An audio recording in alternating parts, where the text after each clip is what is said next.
there is a tendency that the state, the attacking state or the oppressing state, ends up taking a very different position mostly on the how. They don't deny sometimes, what happened. They're like, yes, people were killed, but they were killed under a very different set of circumstances than what is being than what actually happened, right?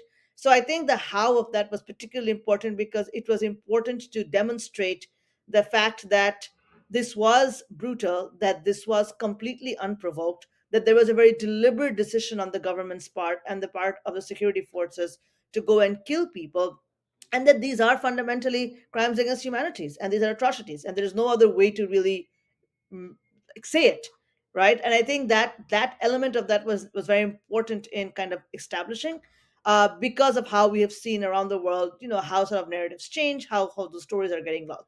So I think that's one sort of major trigger for it. But I think the second aspect of that was also, even right now, if you see present day Bangladesh, um, bec- the lack of documentation means that there is always an opening for interpretation. But these are, in many ways, I would say, quite black and white. A group of protesters were trying to protest. The security forces received commands from their political government, and then they went and killed a bunch of people.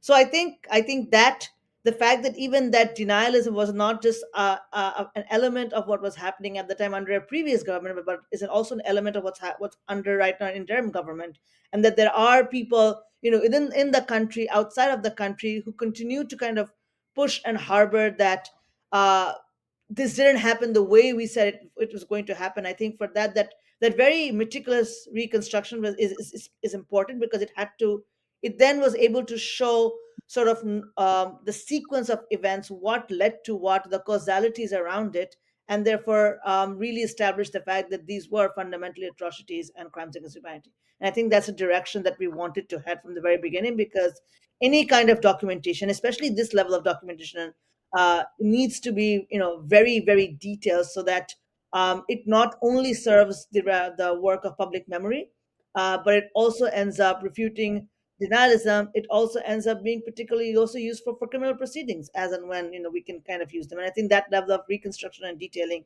is important for those Yeah. reasons.